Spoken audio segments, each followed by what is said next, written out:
Welcome back to Instigating with Clarkey and Drury, brought to you as always by our friends at Conway Furniture, Highway 86 east end of Listowel. Our friends at Larry Hudson Chevrolet Buick GMC, of course, the Listowel Squash Courts. More on all of them later. Ryan Drury here with Clarkey, and it's the heat of the playoffs. It's the heat of the first round, and the Leafs, they're not in trouble. I wouldn't say trouble as we record this. We're only down 2-1 here. They're always in ladies trouble. and gentlemen. They're always in trouble, and that's why we got to bring on the coach's perspective, our friend, longtime junior hockey coach, and of course, a two-time Cherry and one-time Sutherland Cup champ, as everyone in Listowel hopes another one of those is on the way. Jason Brooks. Brooksy, what's up, man? Not much, Ryan. Thanks for having me. Clarkey, Adam, appreciate you guys having me on, and bang my head, talk Leafs again. This is great.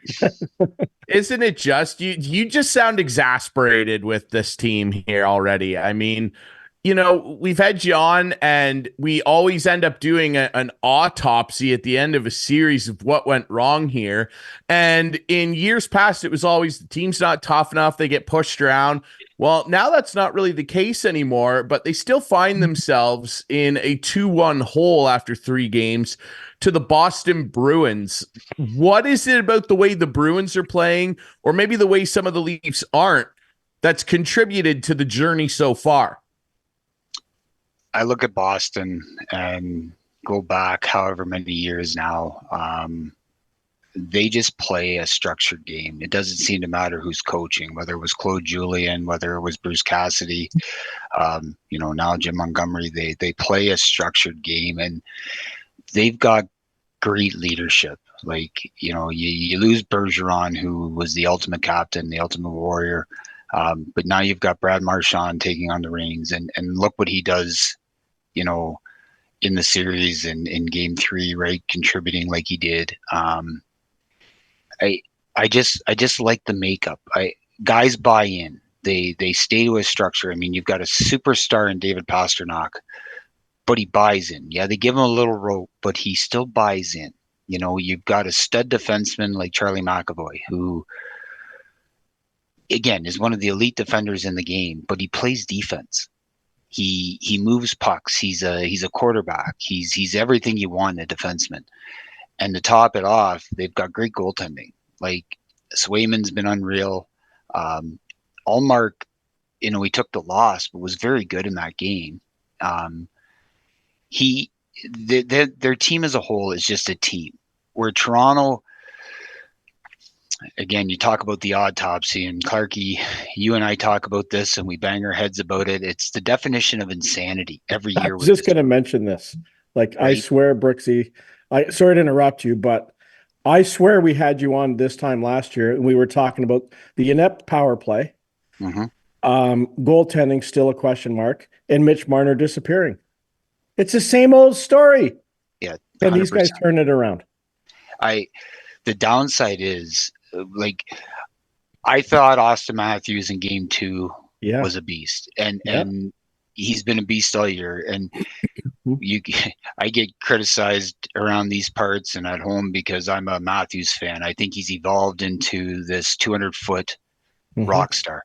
The downside is he is what he is. He's a pure goal scorer. Not that he can't make plays, but he's a pure goal scorer. And it doesn't matter if you have Mitch Marner playing with him or you have Max Domi playing with him. You got a playmaker to get him the puck. The downside is the depth, right? Like, John Tavares is a warrior, but John Tavares is a number 2 centerman in today's NHL isn't there, especially when you're looking at the depth of Boston centers, right? Like, Pavel Zacha, like, who's Pavel Zacha? Yet he's a rock star. Like, he shuts down Matthews. He's a top end guy. He can score, right? You got Charlie Coyle, who's an absolute truck, right? Heavy centerman, plays significant minutes. He can shut down people and still contribute, right? Like, that's their top 2, and the depth they bring after that, like, in the roles they fill, like that Morgan Geekie, like, he's a monster that is heavy on pucks and plays a role, right? Like, the Leafs just don't have the depth in their roster, in my mind, to compete with a Boston, to compete with a Florida, to even compete with a Tampa. Yeah, it's a confusing thing, and Clarkey, like, let's just dig right into what happened the other night, and I'll be short with it because I know that you want to freak out about the refereeing. No, I'll I don't. just say this. No, I don't. I'll just say this. The refs are bad. They're We know always that, bad. though. We're always They going to always get have been. They're gonna miss calls. The fact of the matter is, and you brought it up, one of your key talking points, and I'm glad you listed them off, Clarkey, because they're the three things that I want to talk about. They're the only three things I want to talk about. Yep. The power play went 0 for 5 in Game 3. Simply unacceptable when 100%. You're paying 4 forwards, all of them basically 11 million and over. Mitch Marner makes 10.9, or what is it, 10.893 or whatever. Unacceptable. This is ridiculous. Like, Guy Boucher has, I don't know what he's doing with these guys. How do you? It's the same thing again. I just hate blaming the coaches. I just hate doing that. But the blame's got to go everywhere. The blame's got to go everywhere. And Brooksy, when you watch this power play, I recall a time when we had you on. I believe it was in a playoff series, and I think it was right after they beat Tampa, and their power play was okay that year. Well, what's happened? What's happened? Because Ryan, I'm sorry, but this power play had been really good. What has happened is my question. But Brooksy, I remember talking to you about the use of Austin Matthews on that power play, and our friends on the Steve Dangle podcast brought this up on their latest episode, and they referenced my guy, this dude right here. Look at that, Stanley Cup. He's 39 years old. He's still out there the full 2 minutes. Why is Austin Matthews not on the ice the whole 2 minutes, Brooksy? It's a great question. I really don't know why. I mean, I think you can move him around, as you're saying, on 2 units and find spots to get him the puck, whether he's in the one-timer spot that Ovi has made his own, or, he's on the strong side flank making shots from there, like whatever works. The problem with their power play, honestly, guys, is especially with Nylander not being out there, and not that it's been good for the last half of the year. Yeah. But without having that other threat to shoot, because again, if you're Boston, who are you taking away? You're going to take away Matthews. You're going to sit on him. You're going to cheat to him a little bit. And you're going to say, Mitch Marner beat us. Morgan Riley beat us.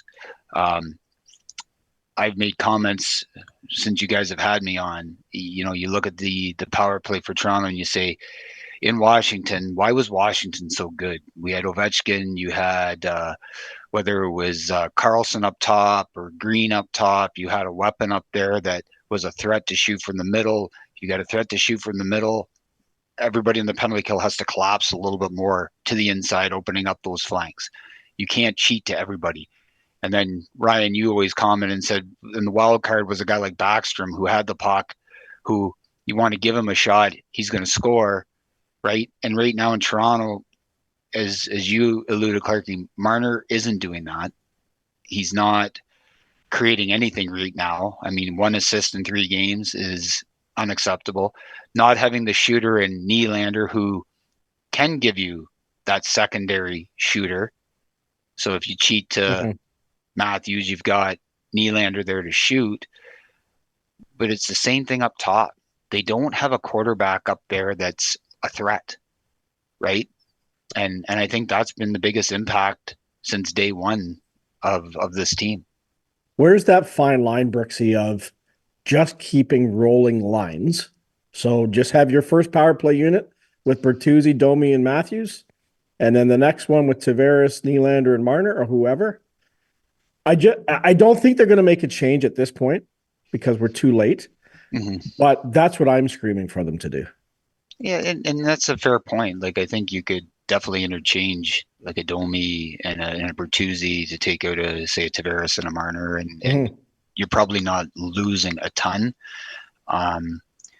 I would say this: you live by the sword, you die by the sword. In some cases, as coaches, and in this case, they're falling on their sword heavy with the big guys that Ryan has alluded to, and I think that's a fair statement. Ryan, you alluded to the money these guys make. They're playing them, but to your point, they're not playing them beyond a minute. And you can scratch your head over that. But again, I think it comes down to what they're seeing and not getting the results they want and desire. And it's backfiring on them to some degree. But we've talked enough about this team over the years in the playoffs. And I use that term, definition of insanity. Whether you go back to Columbus, whether you go back to Montreal, right? Like Tampa those years, Boston before that, like it's the same old. And coaching Guy Boucher, when we talked about the hires of the coaches and who came in and everything else, like he's a power play guru. Like he's supposed to be a savant when it comes to power play. And I kind of agree with you, Clarkey. We can, criticize coaching nonstop. Yep. It comes down to the personnel and executing and getting the job done. And are they getting quality chances? Are they, you don't have to always score on a power play, but you got to contain momentum and keep momentum. And the power play right now in Toronto is a buzzkill. Like they don't generate anything. They turn pucks over, it's down the ice. Turn pucks over, it's down the ice. They don't get great shots. And now the momentum swings right back to Boston, and Boston's coming back off the attack and, generating their own momentum from good penalty kills. Because we're yelling at the refs, hey, come on, that's a penalty, that's a penalty. Then they call a penalty where, can we decline that penalty, please? Because I think the Leafs, they're better 5-on-5. I think they have been outplaying them 5-on-5. Yeah, for the most part, they have, I think. Right? Statistically, sure.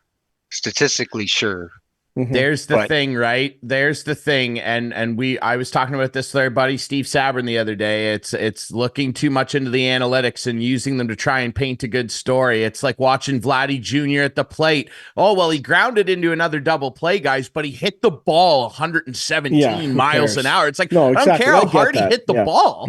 Like he made a mistake. So it's like, okay, great. You generated more high danger shot attempts. Did any of them go in?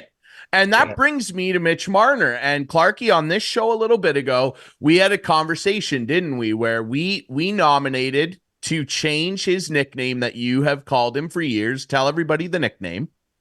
Mr. Fancy Pants.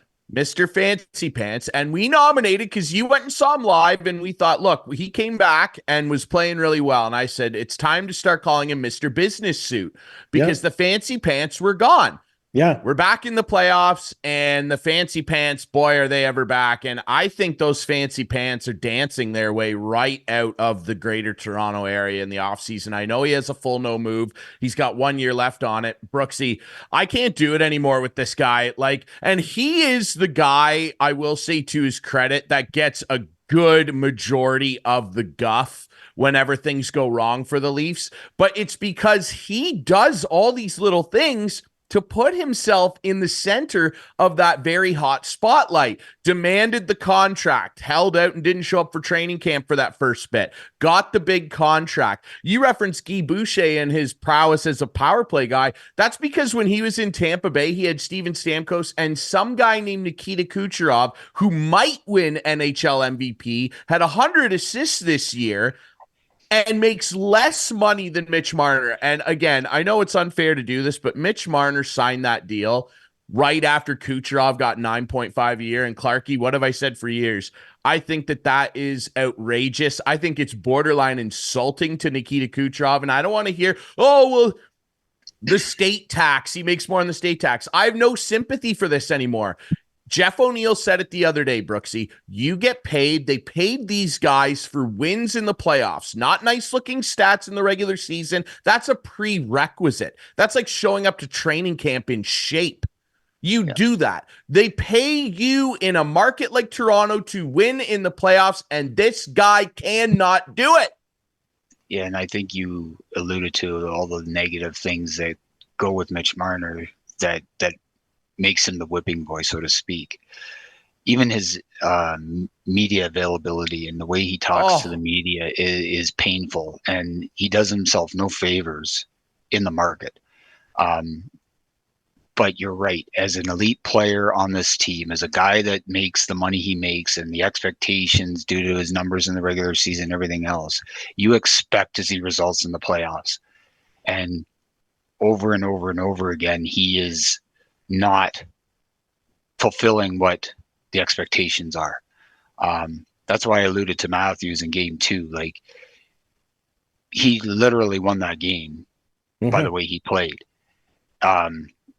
Where has been Mitch, for a guy, as you say, who demanded the money he got, and the expectations on him to be this superstar has not been fulfilled, and it's killing Toronto is what it is. It's killing the team, because again, we talk about Boston, Brad Marchand, who's now a senior in the league, right? He's been around forever and a day. He's a playoff warrior, right? You give Pasternak a second and it's in the net. A guy like Jake DeBrusk, has become a power play hero. And I'm sick of that. Dude, Well, Clark, you know what, are- Brooksy, just to interrupt you, sorry. I'm so glad you brought up Jake DeBrusk, because I had a conversation with my buddy who's a huge Leaf fan the other night. He's like, how is Jake DeBrusk so much better than Mitch Marner in the playoffs? And I said, that's a really good question, because keep in mind, Jake DeBrusk requested a trade from Boston 2 years ago and doesn't want to play there, yet he goes out every night in the playoffs and plays like his ass is on fire. Yeah. And they can't get a guy that they gave the world and everything else to in Mitch Marner, makes more than Nikita Kucherov, ladies and gentlemen. And they can't get boo out of this guy. A guy that doesn't want to play for the team he plays for is playing harder than the guy making $10 million. He's also a free agent at the end of this year. Jake DeBrusk? Yeah. Yeah. Even No, worse. I know. I'm just saying. No, not even worse. He's playing for a contract. Look at Willie before he signed his contract, how great he was. And then let's talk about Willie. Let's talk about Willie for a second. Yeah, then he finished the year with like 1 point in 11 games or whatever it was. I know he did. Brooksy, he was counting his money. What is wrong? What's wrong with William Nylander? Like, everybody has that's a great question. You got the answer? With my medical degree. Yeah. Migraines. I have no idea. It's so migraines, strange. apparently. It's so strange. Chris Johnston, I don't know if you saw his piece there, Clarkey. He had a thing where he revealed that William Nylander switched to a tinted visor this year because the lights bug his eyes. Like, that's scary to me. They just signed this guy for $11 million a year. And he's saying that, like, he's got eyesight problems and the eyes are bright, and that's why he switched to a tinted visor. Like, I'm not even kidding here. Like, I hope the guy's okay. Like, that's scary stuff. For sure. That is scary. But at the end of the day, bringing Willie back in obviously helps them, as we've talked about. But is it going to be the difference? I mean, I think there's so many other factors involved with this team that you can kind of point your finger on and say, you're still not good here. You're still not good there. You're still struggling here. And, to say William Nylander is going to be the savior, I don't see it. He has been a good playoff performer in the past. Their best one. Yeah. Their best one, Clarkey. So he can help for sure. Do they have a shot? Of course they have a chance. Of course they do. But they have to win Saturday night. There's no question about it. And Nylander, it is very strange how this guy can go, 8 seasons without missing a game? Yeah. He's gone a long time without missing a game. And I want to jump off your point there, Clarkey, because like we're sounding like the series is over or something right now. It's 2-1. Like the Leafs could pull off. Hey, they got blown out in game 1 against Tampa last year, 7-0. They won that series. 7-3. Like, they won, right? Yeah. Was it 7-3? Sorry. And then now we're down. They're down 2-1, and they're trying to dig themselves out of this. And part of that is going to come down to goaltending. And Brooksy, you've had a lot of good goaltenders under your tutelage, if you will. I can't do it anymore. I couldn't do it before. When you guys got Ilya Samsonov, what did I say, Clarkey? Can you remember word for word what I told you? No, I can't. I only heard it about 400 times since they got him. I get it. I get it, Brian. I get it. What a supremely talented athlete a supremely talented athlete. Listen to my words. Athlete. I don't think he's a very good goaltender. And Brooksy, this guy is so boom bust. They referenced it again on Steve Dangle this week, and I really appreciated what Steve said to back up my theory. This guy, you don't know what you're getting. Forget about game to game. You don't know what you're getting in this guy shot to shot. One shot, he looks like 1995 Martin Brodeur, and on the next shot, he looks like Hardy Astrom. There's a good Don Cherry reference for you. How about that?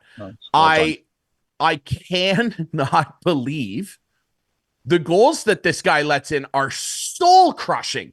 Game 1, first shot of the night goes in. Now it's a 2-on-1, so let's give him a break there. Second period, first shot of the period goes in. And in game 3, I think Clarkey, other than the regular season goal that Buffalo scored in that blitzing where they beat them 9-3 or whatever this year, that doesn't even come close because this is a playoff game. I would like your guys' opinion. Brooksy, I'll start with you. I think that Trent Frederick goal is the worst goal he's ever allowed in a professional game in Russia or here. I thought that goal was sickening, Brooksy.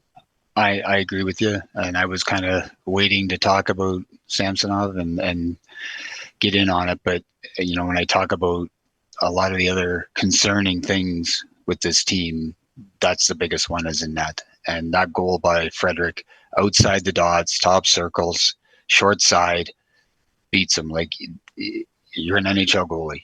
That doesn't go in. I don't care if you're a junior goalie or a midget goalie or a bantam goalie or whatever you want to call it now, the you whatever goalies, right? Like, those goals should not go in. You should not get beat short side from outside the dots, the top of the circle. And I didn't know Trent Frederick was an elite scorer, right? I didn't realize he was such a prolific scorer. Neither did he. Yeah. So, unfortunately, you win in the playoffs with great goaltending. And you guys keep saying the series isn't over. It isn't over. It isn't over. I don't think it matters. It's not the playoff series anymore that the Leafs should be focused on. It's winning a Stanley Cup. And they're not going to make it past this first round, in my opinion. And if they do, good on them. But the buck stops here. As a coach, you're always sitting there saying your goaltender has to be better than the other guy in that on the other team. They have to steal you a game. They got to steal you 2, right? Because it's the playoffs. It's competitive. Your goaltender has to be the difference maker night in and night out. And Toronto does not get that. I feel bad for Joseph Woll because he hasn't been the same since he came back from his ankle injury. Not to say he would have been the difference maker, so to speak, but he just gives a better feeling in the net, doesn't he? Like a calmer. Yeah. And we had anointed him as the number 1 guy at the beginning of the year. The other guy was on waivers. Nobody wanted him. Nobody wanted the guy. He came back. He looked great, but no, I agree. The Fredericks goal, he was watching what was going on with Bertuzzi and Domi. Not an excuse. You can't pay attention to what else. That's the most unacceptable thing I've ever heard. I didn't say it was acceptable, Drury. No, I know, but if that's actually true, it's 100% true. You can look at it. Then they should release him immediately. Yeah, they should release him mid playoffs if that's true. Well, sure. If he's in the room and says to Sheldon Keefe or the goaltending coach, I didn't say he used it as an excuse. I said he did it. And he shouldn't have. If the goaltending coach in the room came up to him and said, "What happened there, Sammy?" and he says, "I was looking at the Bertuzzi thing and cut immediately in the middle of the playoffs." The New Jersey Devils fired their coach in the middle of a playoff game that one time. You can see as soon as the puck went in, he's looking at center ice. What's going on? Absolute joke. I'm not saying I love Braden Holtby. Thank God Braden Holtby played for my team. Thank God. I'm sorry, had a goalie guys, change your Stanley Cup run. The Leafs, maybe they got to change. Boy, he sure did, yeah. Right? It's just hard, guys, when you're a Leaf fan and you watch it over and over and you say the start of every year, what's going on in the net? Oh, we're in trouble. There's no Eddie Belfour with a history. There's no Cujo. There's no even a Felix Potvin who got on those runs. Yeah. You have no confidence in the net. And it's not like, again, I referenced Potvin when Pat Burns is coaching. Like, think of their D. Their D. You got Sylvain Lefebvre. You had Jamie Dave Ellett, like McCowan. Jamie McCown. Todd Like, you had Gale.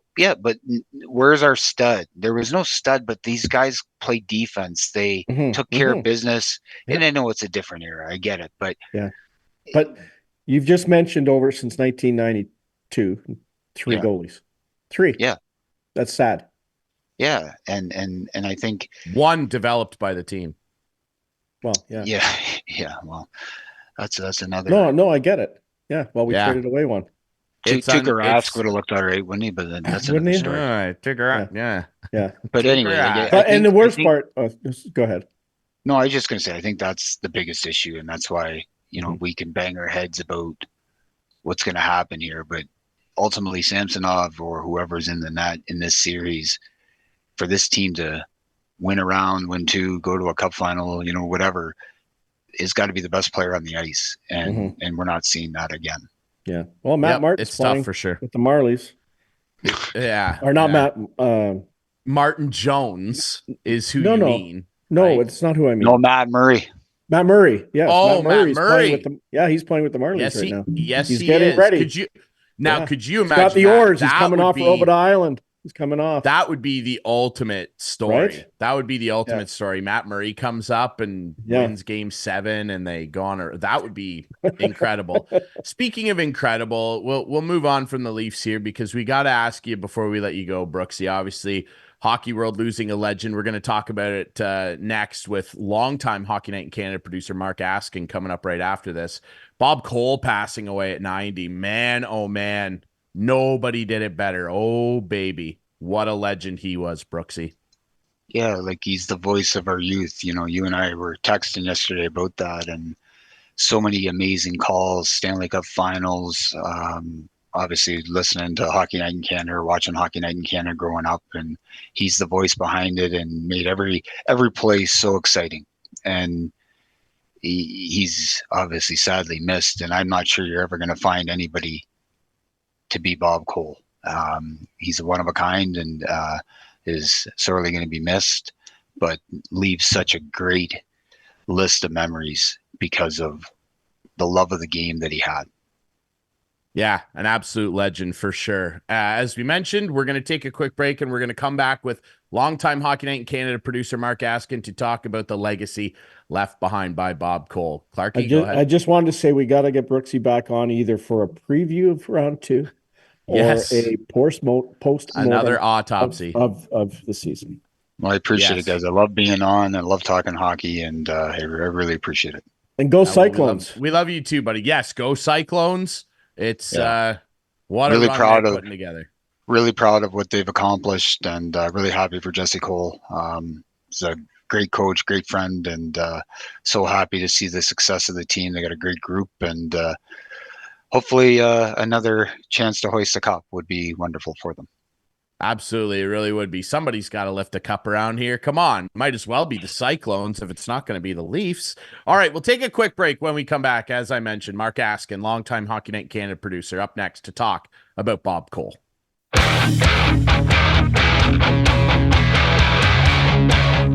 Welcome back to Instigating with Clarkey and Drury, brought to you by our friends at Conway Furniture, Highway 86, east end of Listowel, our friends at Larry Hudson, Chevrolet Buick GMC, and of course, the Listowel Squash Courts. Again, we'll hear from all them later, but what a loss in the hockey and broadcasting world this week. The legend himself, Bob Cole, passing away at 90 years old, and we are extremely pleased and lucky to be joined by a member of Bob's family in the broadcasting world who worked alongside him for a long time Hockey Night in Canada producer, Mark Askin. Mark, it's a great pleasure to have you on the show, my friend. Yeah, thanks. And Clarkey, good to see you as always. Good to see you. I would be remiss if I didn't say that the gentleman we're talking about is without question to me the greatest announcer to his sport, only rivaled, in my view, by Vin Scully. That's it. That's where end stops and ends. Coley was one of a kind in every way possible, and it was just it wasn't just an honor to work with him. I felt it every show, and we did like 1,500 games together at Prox. And it was just the most wonderful experience. And I wish everybody could have had it, because he taught you stuff on a regular basis that didn't just help you when you were a producer, but it's other things that I put into my life, which is treasuring the moment, which is a family thing that everybody can get. So it's a pleasure to come on, and it's a privilege to talk about my friend. When did it start with him? Where did your relationship start? And what's one of the earliest memories you have of Bob? Oh, I can tell you the first meeting we ever had. Yeah. So 87, 88 was my first year of producing Hockey Night and Leaf midweek games. I mean, I did way more Leaf midweek games than Hockey Night games, because you got 2 games in a week and whatever. So my first meeting with Coley was at the 1987 final. And John Shannon, I was working at Global Television then doing Sportsline, and John Shannon was producing the Global games, and he got me to go on the road with Paul Graham, who's now a major homo at TSN, wonderful human being and smart. We were the 2 associate producers, so we would do the features and stuff. But then we all would go out for dinner, and Coley didn't always go out for dinner, but Johnny said, "I want you to meet the guy you're going to work with next year." And I said, "Is it Coley?" And he said, "Yeah." I said, "What do I need to know?" And Johnny's line was, "Pay attention." So if you know John, you could hear him saying that a little bit, maybe more gruff than I did. So we're sitting at dinner, and Coley's about 3 people down from me. And Johnny says, "Mark, switch seats with whoever, JD." So I went down, and John Davidson moved into my seat, and I sat beside Coley, and Coley said 3 things. Number 1, most important, I hate people that guess. If you don't know something, tell me you don't know. And he referenced last season, he said, a guy asked the guy, "What was the score between Detroit and Montreal on Thursday?" And that person said, "I think it was 4-2. And Coley said, "I could have guessed it was 4-2. You don't guess." And he was saying it like my eyes are bulging out of my head right now. You don't guess. You don't guess. If you don't know, say you don't know. I'm like, okay, cool. Next, I sleep a lot. He said, "Well, that's fine." He said, No, I sleep a lot. And so we got through that. And the third thing was, when you're talking to me and then he pointed, I remember this, and I said, "Your headset?" He said, "Yeah." "I don't want anybody talking in my ear." And I said, "At all?" And he said, "Now look, emergencies, yes, but not trivial crap." And I'm not exaggerating. That's how he staccatoed it at you. And I said, "No problem." But he goes, "What about going to commercial? Because one time there was a guy in the 70s. There was a guy in the 70s. This is 1987. And he said, the guy said commercial on the whistle, because you're giving a cue to the people that were going to go to break. He said it on a breakaway. It took my complete concentration away, because nobody was talking to him. And all of a sudden his voice comes in, commercial on the whistle. I said, "We can solve that. I'll just have the AD in the booth, the associate director, slide you a card. It will say on it, commercial on the next whistle. Now, Mark, we sound like we got something going here, kid." I said, "Well, it's been an honor." And I sat with him all night, and he had the captain, and not spiced rum, no spice, the captain. And it was like, I sat there all night thinking I'm sitting with John Shannon and Dan Kelly and Bob Cole and John Davidson. And are we serious here? This little boy from East York, Ontario, sitting with these people. And and that was it. There's the first time. That was my first memory. A lecture, but in the form of caring. Yep. Right? And it was never mean. It was, and then after that, we were, it was just the greatest. Well, it's an incredible memory to look back on as you sat there with him. And, for all of us that watched him and heard him for so many years, he sits very much at the forefront of our minds when we think back on all of these great memories throughout hockey history. And I agree with you. Like, he is a guy that, when you discuss people that have an impact like he did on an industry like ours, you can't really define his style. You had to listen to it. You had to experience it. That was his style. So, Bob, I think I said this to Clarkey. We were talking yesterday.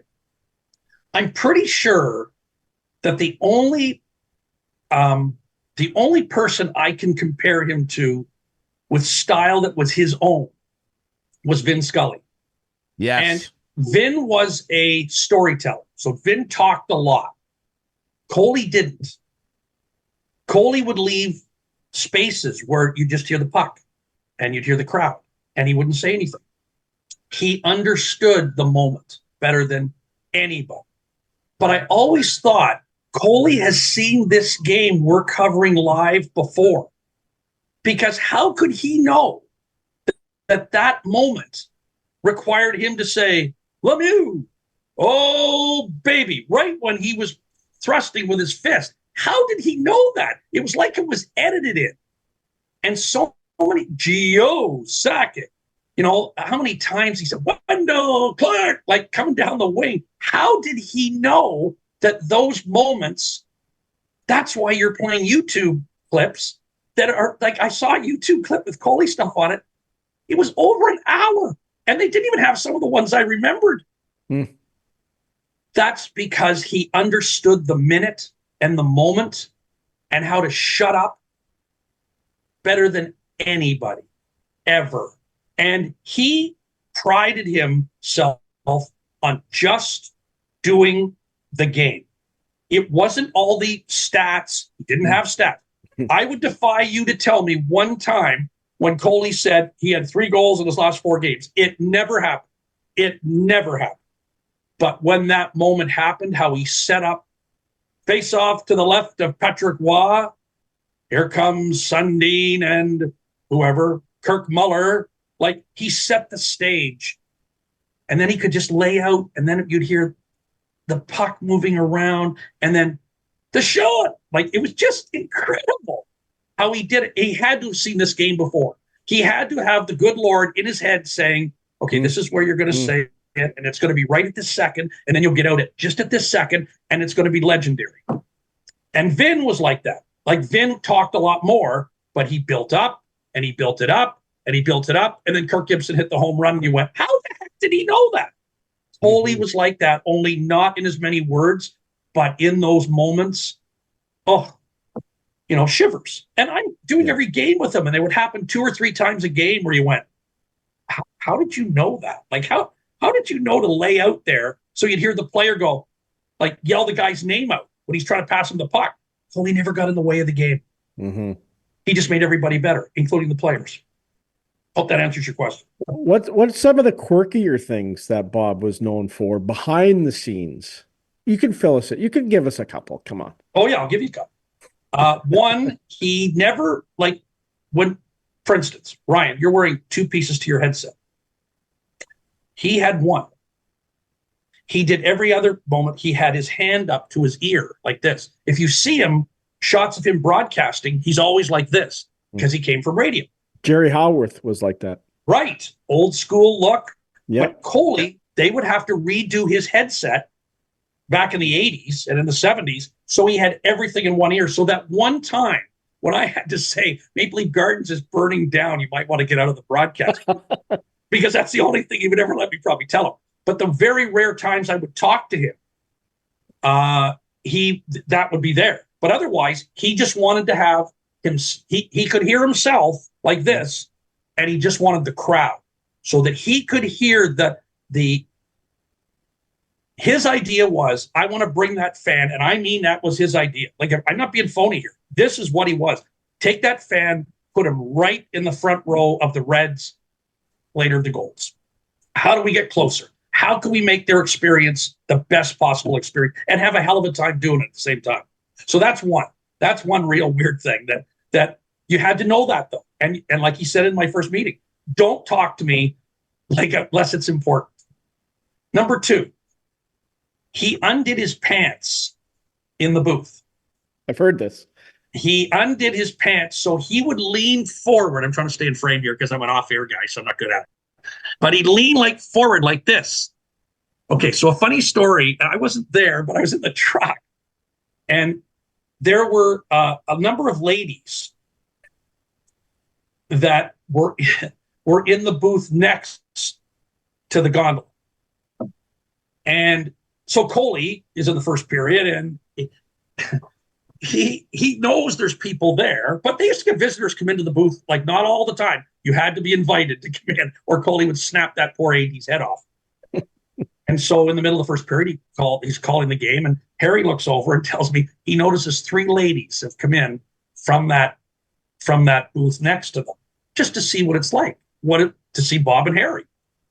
So we go to commercial, and Harry goes, "Hello, ladies." He turns around to shake their hand, and Coley gets up, forgetting that his pants are undone, and it right down to his knees, and he's grabbing his pants to pull up.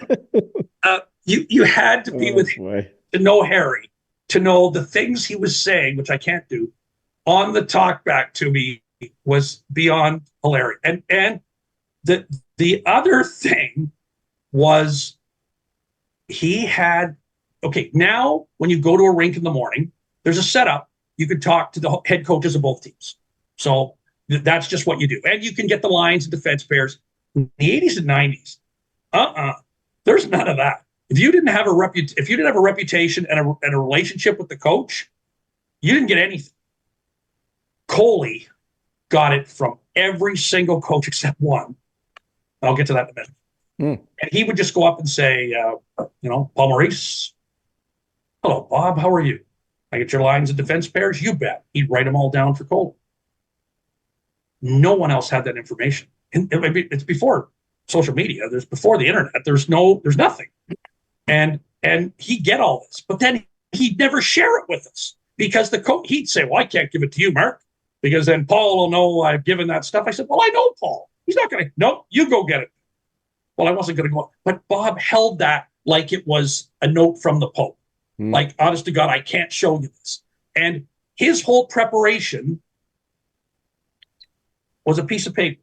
He didn't worry about stats, where the guy was from, nothing like that. He knew where they're from, but he didn't have stats. On one side of the paper, he had the lines of defense for the Leafs. On the other side, or a separate card, and it was written like a child.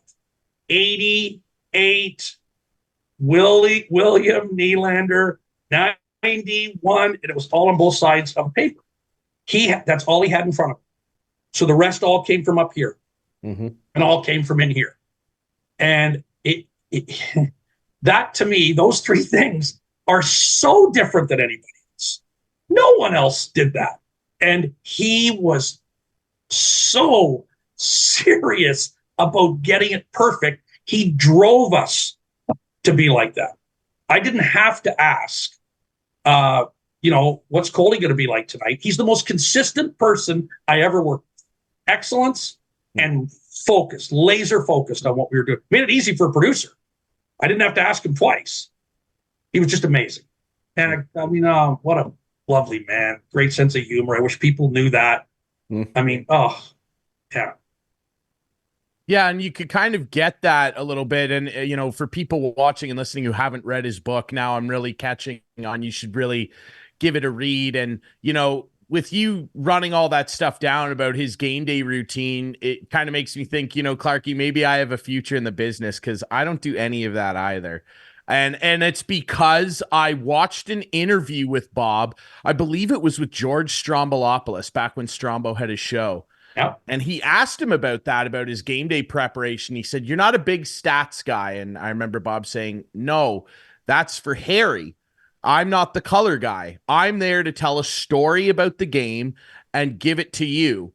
Harry's job is to have all the stats. He's the color guy. I'm there to tell a story." That always stuck with me. And maybe that's why I don't write a bunch of stats down either. I just get the Storm lineup and I let my partner, Mark Perry, do his thing with all the stats. He's got a notebook this thick. Bob really was. Point of personal privilege here. You're doing it right. My viewpoint, I guess. Well, here's the thing. After a while, and I think Coley is telling you this, after a while, if all you hear is numbers and screening on the screen, you're not paying attention to any of it. So that when you do have a nugget, it's just drowned out by the rest of the stuff. That's my opinion. Less is better, which is an axiom that I tried. I had to learn how to do graphics for broadcast because Harry loved them, but not intricate notes now. Like, I don't need to know the guy's 6 for 11 on the faceoffs. If he's 12 for 13, I want to tell you that because he's likely going to win that draw. But he's 6 of 11. Who cares? Mm-hmm. So Coley would say to me quite often, that doesn't make any difference. And he would be right. He would never criticize what we were doing because I think Jimmy Marshall was the director I worked with forever. And Jimmy's the greatest director Hockey Night Canada ever had. And it's not even close. And he would talk to Jimmy and I, but never tell us we'd done wrong because he knew we were as driven as he was. But when you had Ron and Don, Bob and Harry, and us two goofballs in the truck, somehow we all just, and don't forget, no pregame shows, no intermissions anywhere else, no studio, everything done on site. Everybody was laser focused for that 3 hours, not on the minutia of details, but like what you're saying, Ryan, which is you're selling the people. Nobody sold players better than Coley. Nobody. And if you don't think the players knew that, then you didn't see when Wayne Gretzky came up to him every time and called him Mr. Cole and was almost embarrassed talking to Coley, and Coley almost embarrassed that the greatest player of the generation, him or Mario, and Mario did it too, he'd be like, oh my gosh, I'm getting away. Like, the players would come to Bob. Bob didn't have to ask for the players to come over to him in the dressing room. Mm-hmm. They came to him because he was the voice of their youth. You telling me Bob Cole knows my name? Yes, he knows everybody's name. And he thought, when I walk in, I'm going to have a chat with you, and the player could hardly wait to go over to Bob. I saw it hundreds of times.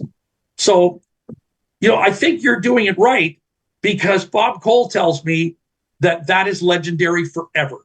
We're not saying today, Bob was old school. No, we're saying Bob is the best school. And if what he did worked for him, you find what works for you. If you're similar to that, I can't see anybody not thinking that that's the right way to do it. Take me through the time. Oh, sorry. Go ahead, Ryan. No, that's the great thing about play-by-play. I mean, there's lots of different schools of thought and ways to do it, but he truly was the best and really did, kind of become the poet laureate, if you will, of hockey broadcasting. He absolutely is. Clarkey, go ahead. No, I was just going to ask Mark the timeline. Like, I grew up with Foster, Bill Hewitt, a little bit more than Foster. You're a little bit older than me, Mark, so you're probably Foster. A lot. Where was it from Bill Hewitt to Bob Cole? Was there anyone in between? I just try to think, when did he become the voice of the Leafs on Saturday night? Okay, so I worked for both Bill and Foster at CKFH Radio, which is the fan. It was CKFH. Yeah. Sometimes I think back and I worked for Foster and Bill. I worked with McCowan. Mm-hmm. I knew Danny Gallivan really well because of my relationship with, I know Dick Irvin, unbelievably great guy. I worked with Huey, Bonesy, all these guys. They're all different. So when it started, Foster was the voice. Yep. Then Bill came in about 1963, 64, and he went through the 70s. Great. Very underrated, Bill Hewitt. Oh, yeah. Yeah. And then Bill retired in 1981, and Coley became Saturday night's voice. Coley before that would do several games, Leaf games, like he would do, but Bill was the main guy. Coley got in there in 1981. And, he was the guy.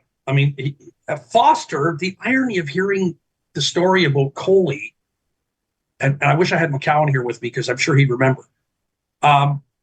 Hearing Coley saying he stopped at CKFH Radio, went in to meet Foster, and that's how he learned, and this was in the 60s or the 70s, to learn about, am I doing it right? Listen to my tape. That's amazing. These two guys. Foster told us the story. He said, I've always been very proud of Bob because he was very honest and nice with me. I'm doing terrible Foster Hewitt, but everybody that worked for him did a Foster Hewitt impression. Yeah. But he would like, they had this like incredible respect for each other. And then Bob took over in 81 and that was it. Was he a Leaf fan? Bob? Yeah. He's a New York Yankees fan. I would never, ever in my life say Bob was a Leaf fan. But I think when you do a team's games and it's the main team in the country, still is in the league, you can say what you want about the way they play in the playoffs. That's fine. You have your right to that. You cannot look at the way the All-Star game was done here. Coley would have shined being in that element here. So yes, I think in the end, Borshevsky, like he just sold everything with the Leafs, right? So yeah. But he was that guy. Like after 81, he was obviously the best guy they had. Yeah. And I kind of liked that, just getting off topic a little bit, but I liked when I watched a game and it was in Toronto, it was Bob Cole. When I watched the Leafs play in Vancouver, it was Jim Robson. When I watched a Leaf game in Montreal, it was Danny Gallivan. Right. I like that as a fan. I love Chris Cuthbert, but I just wish, like, Chris is great. There's no question about it. Yeah. But I just sort of wish we still had guys associated with teams. Like, obviously, you and I both think Bonesy's awesome, and I miss him on TV. Quite frankly, like, he should be on TV somewhere at some point. But I just like the fact that Holy was the Toronto guy. He was my guy.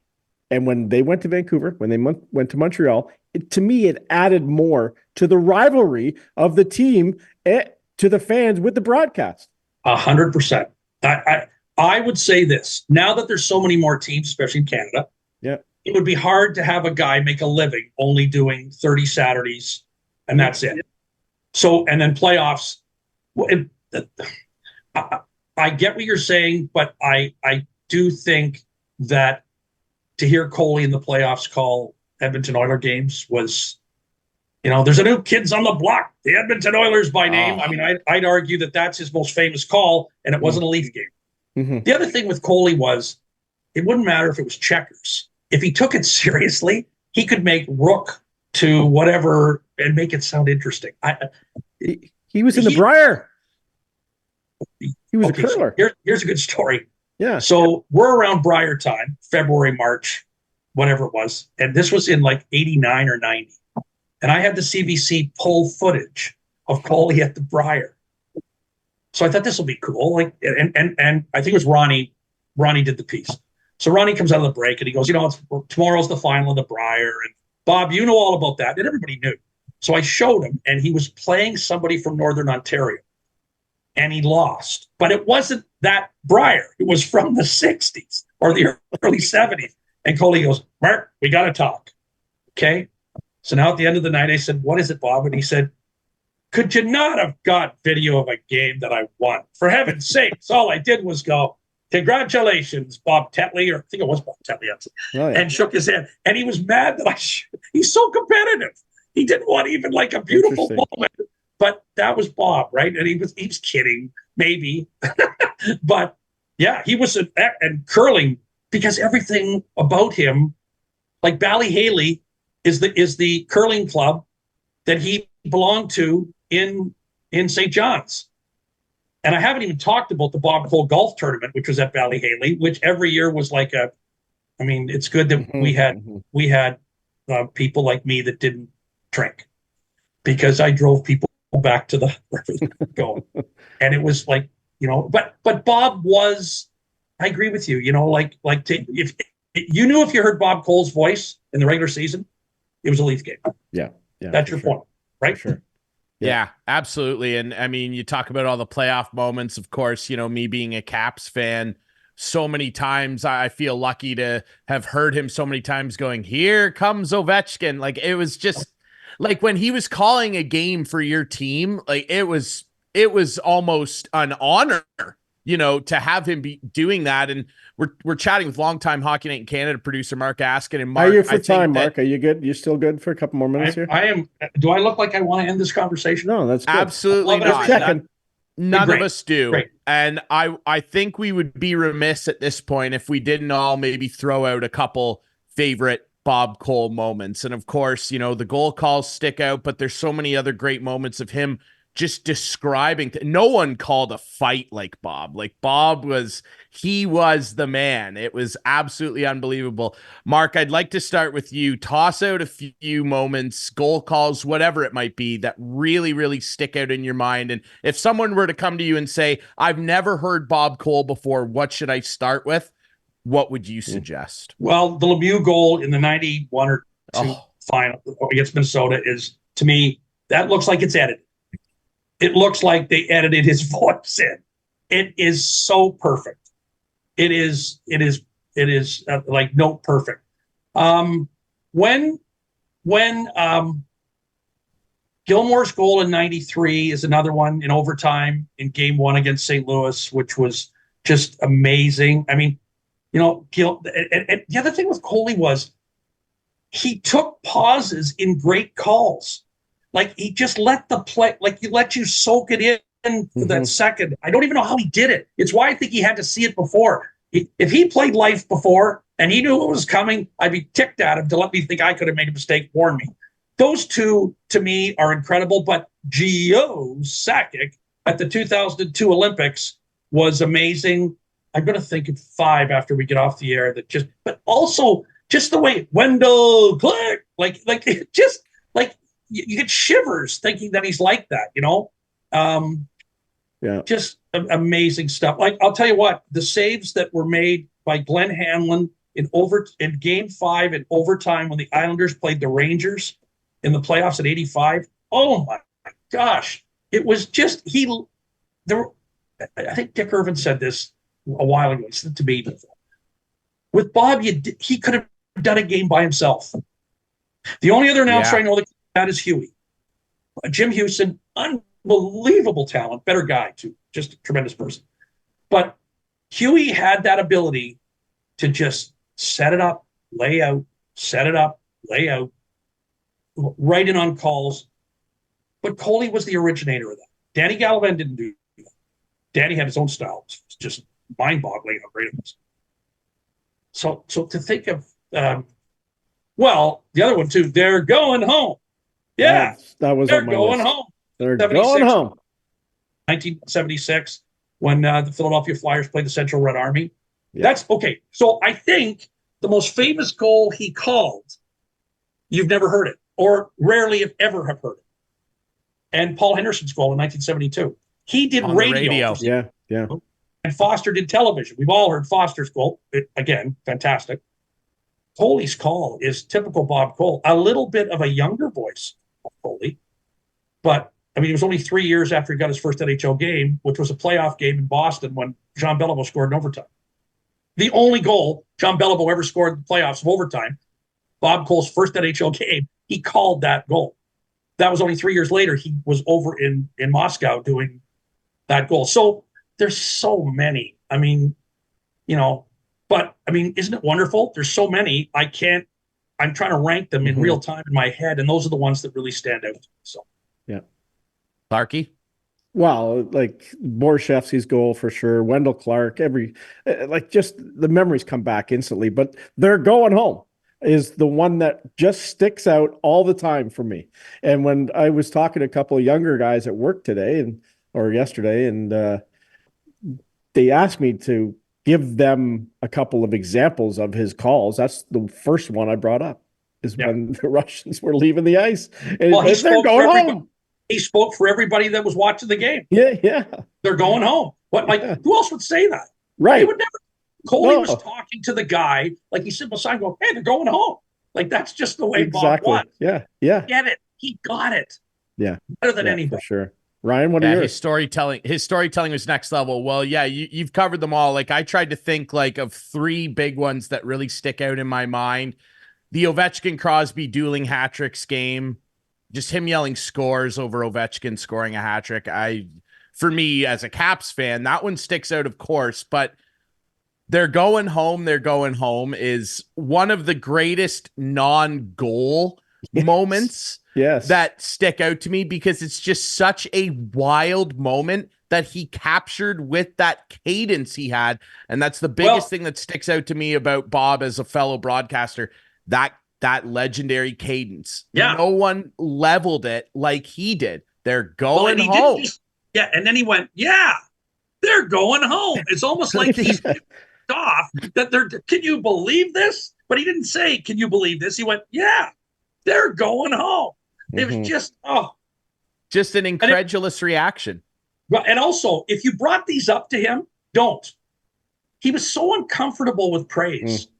Like when you got to know him, I'd tell him that, like, come on, Coley, we're going to talk about it. Yeah. But I wouldn't advise anybody else that didn't know that to do that. But he was shy. Like, for a guy who had that reverence for the moment and wanted every game he did, and he wanted every game. I would not want to have been the executive producer that told him, you're not doing game 5 of us. Like, if Bob and Harry were done, let's say a series went 4 straight and other games were going on, the other guys got out and Bob and Harry went in. Now that the other guys thought, I'm not happy about this. Like, why am I being penalized? Well, because these two guys are our best guys. But I wouldn't want to be the guy to say to Coley, no, sorry, you'll start with the Rangers in the next round. What is going on? Like, he would leave Newfoundland, start of the playoffs, and he'd go home after the last game of the finals. So he just was on the road for 2.5 months. I know what that's like. I've done that at times. It's absolutely awesome. And those other two, the Gilmore solo job, like that is an all-time great. Oh, that is the overtime call. Like, that's what everybody as a broadcaster dreams about, doing play-by-play, having a moment like that. And did he ever sell it? But yeah, number one for me was Gio Sakic. And surely that's going to be enough. Like, that is just the Olympics, Joe Sakic. Oh, I shivered. The hair on my arm standing up right now. Hearing Bob Cole, I would not be in this industry at all, having not grown up listening to Bob Cole. That's the impact that he had on someone like me. There's no shot I'm in a booth doing games without hearing that man's voice. Full stop. That is fantastic to hear you say that. That makes me proud to say my friend has influenced so many people. And if he did that for you, I'm so glad you said that. Yeah, absolutely. It was a great pleasure to talk to you, Mark. It was a great pleasure to listen to Bob all those years. Okay, Clarkey, go Apparently ahead. I'm not going. That's good. That's good. Hold on. This is something he's never said to me before. He wants me to stay around long. Let's do the whole afternoon. Why not? No, but I just want to ask, like, I never worked with Bob. Okay. Yes. But I did work with 3 guys who you worked very closely with. And I just want an update if you've talked to these guys. Obviously, you worked very closely with Don Cherry on the TV side. I produced his radio show for a couple of years. Yep. So Don, Harry Neal, I worked with Harry with Leafs TV, as you did, and Bob McCown. I know Bob has had some health issues, but how are those 3 guys doing? I haven't talked to Harry in a while. Harry's a hard guy to get a hold of. I've tried a couple of times, and he's had some health issues as well. But if he isn't 90, he's like right there. Actually, it's a funny story with him and Harry and Bob. Bob used to tell Harry that he was younger than Harry. And he told Harry that for so long that Harry believed it. And then one time Harry came to me when they were both retiring and said, that dirty, bad word.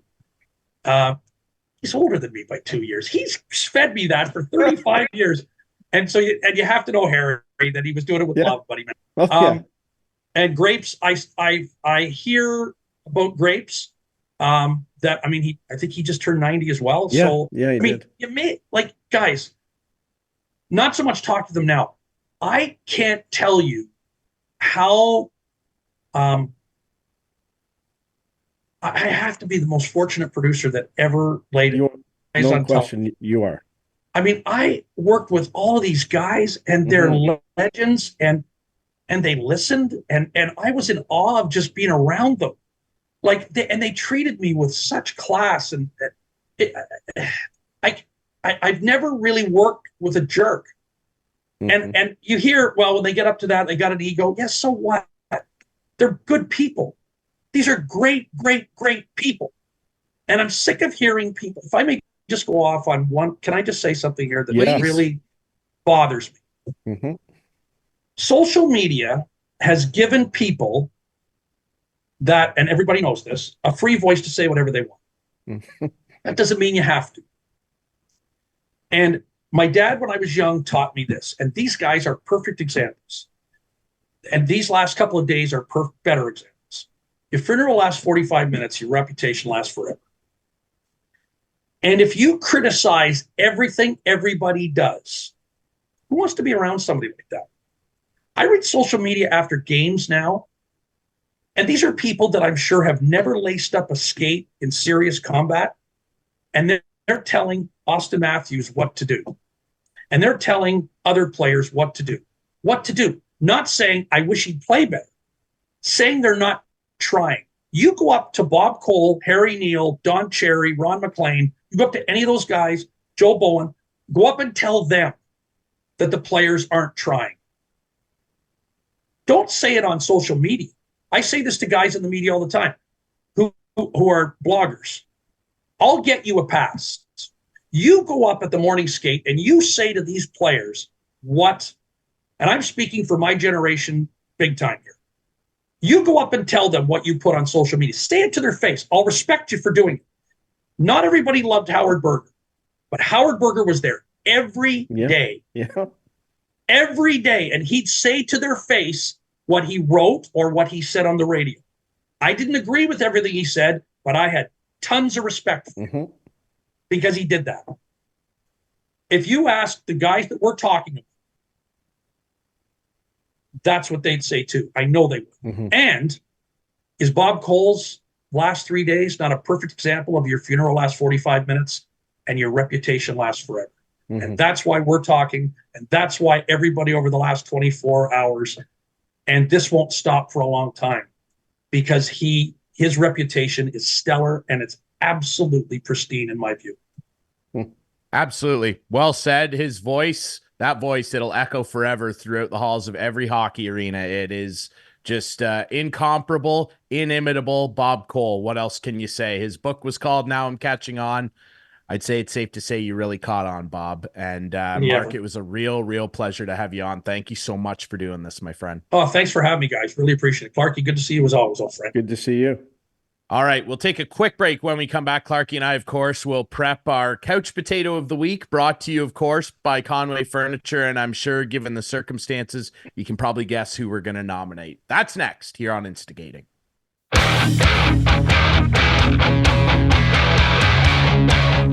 Welcome back to Instigating with Clarkey and Drury to wrap things up here, brought to you by our friends at Conway Furniture. Of course, Larry Hudson, Chevrolet, Buick, GMC, the Listowel Squash Courts. Clarkey, what a show. Thanks to Jason Brooks for coming on, and legendary Hockey Night in Canada producer Mark Askin to talk about Bob Cole. Man, what a treat. What a treat. It is a treat, but you know what? I'm feeling old.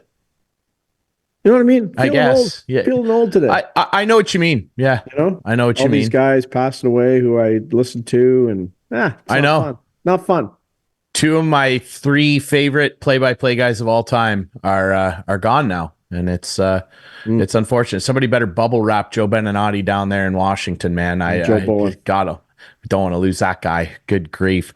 Bonesy too, man. Thankfully, we're still left with many more, and it's incredible. And I would love to be able to follow in one of their footsteps someday. And the only reason I wanted to do that, like I said to Mark, was because of Bob. So really appreciate his time coming on here. Clarkey, Hudson's has it, man. They do. Hey, yeah, it's coming up to the end of the month. Deals are hot over there. You know, the 0% still on. We don't know what's going to happen next month. So if you want to take advantage of 0% on some trucks, come out now. Now is the time.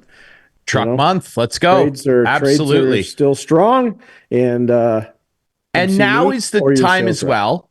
Yeah. Yes. Go see Clarkey. Go see a sales rep over there. Larry Hudson's there, going to take care of you. They have it. The deals are hot. They have it like Mitch Marner doesn't. Now, listen. Yeah. Quickly, before we get to the couch potato portion, I know we got some really exciting stuff to share about our friends at the Listowel Squash Courts as well. But you'll recall, Clarkey, and I'll be quick about this. Oh, yeah. The unveiling.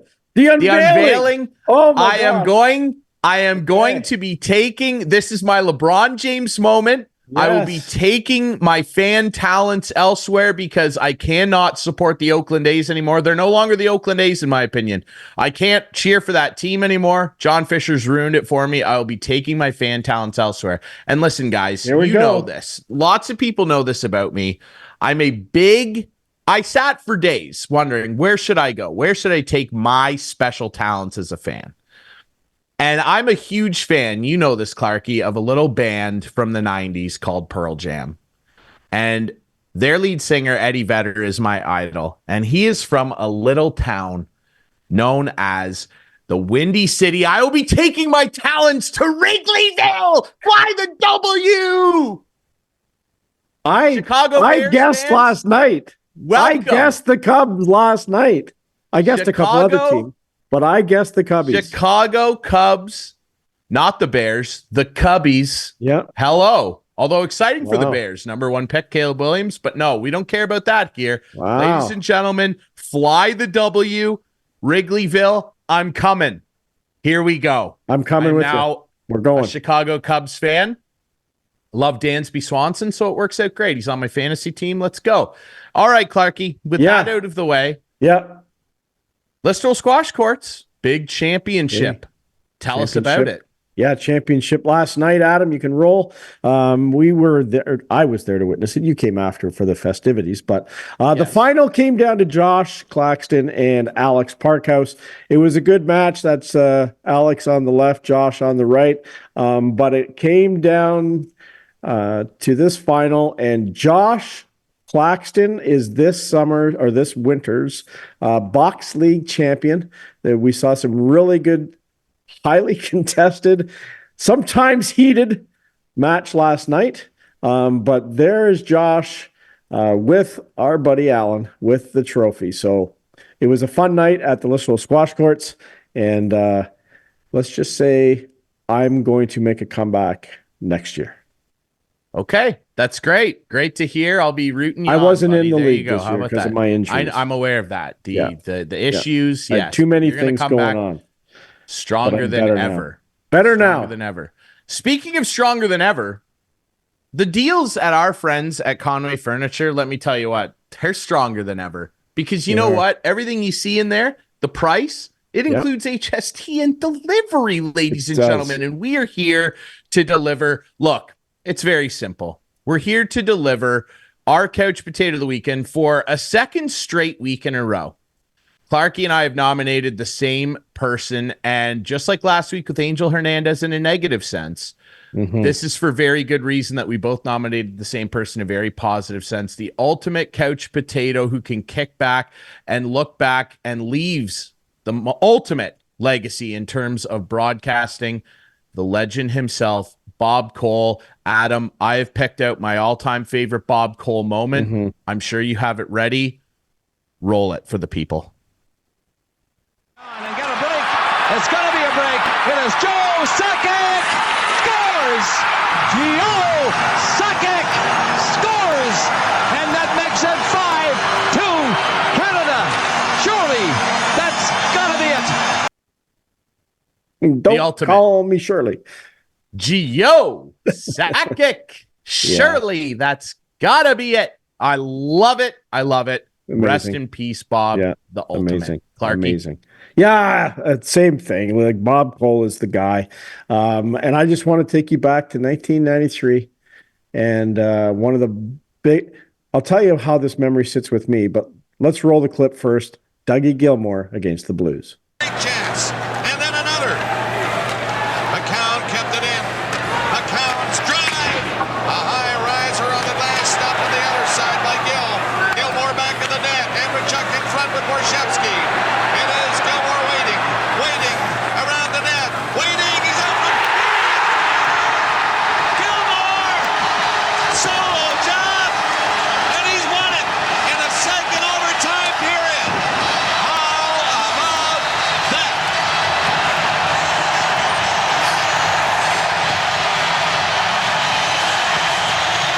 So double overtime. Dougie Gilmour behind the net. And you know why this one's a little more special to me? I was at You were the there, game. Clarkey. I was You were at there. the game. And Were I you not wanted to get behind home. the net?